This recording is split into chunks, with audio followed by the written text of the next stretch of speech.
आज या ठिकाणी जो पाझर तलाव या ठिकाणी रणकीचा होता त्याला आपण साठवण तलावामध्ये त्याचं रूपांतर करतो। अशा रीतीनं आज हा आगळगाव मधला पाझर तलाव ज्या ठिकाणी थोडंही पाणी साठत नव्हतं आणि कुठेही 2-5 एकर सुद्धा जमीन भिजू शकत नव्हती, जेणेकरून पाझरून सगळं पाणी वाहून जायचं आणि पाण्याचा तर प्रचंड साठा या ठिकाणी होऊ शकतो। ही गोष्ट माझ्या समोर आल्यानंतर तातडीनं आपण या ठिकाणी 5.5 कोटी रुपयाचा निधी या ठिकाणी उपलब्ध करून दिला आणि दणकीचा तलाव जे आगळगावचं एक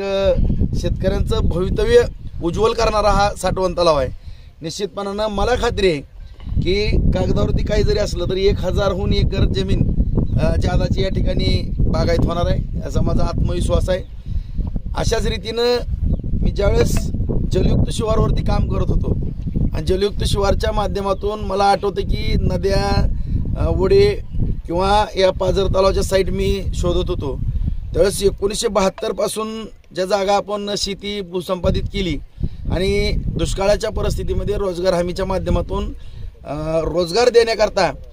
जमिनी ताब्यात घेऊन त्या ठिकाणी पाण्याची पण सोय व्हावी या दृष्टिकोनातून शासनानं जो धोरण राबवलेलं होतं आणि त्या बहुतांशी नोंदी आजही पाझर तलावाच्या किंवा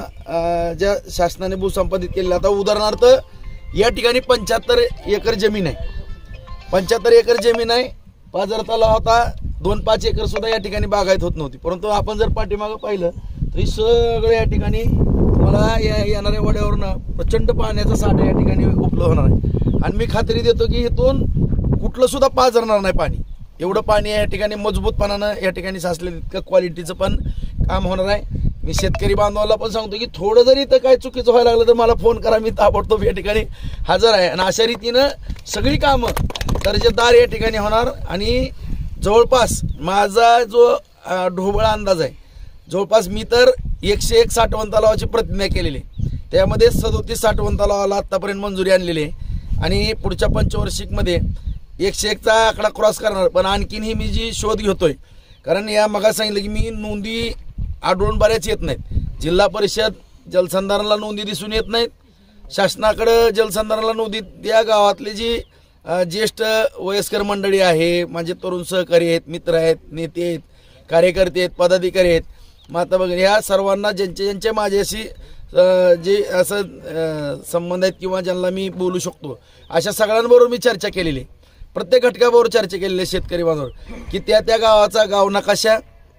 त्या ठिकाणी त्याचा उतारा, किती एकर क्षेत्र भूसंपादित झालेलं आहे, एवढी माहिती माझ्यासमोर प्रत्येकाने आणून द्यावी। आणखीन 101 साठवण तलाव ना त्याच्यापेक्षाही आणखीन जादाचं काम करण्यामध्ये मला सोपं जाईल, कारण मी माहितीच उपलब्ध नाही। बऱ्याच ठिकाणी मी शोधतो, रेकॉर्डवर जर पाहिलं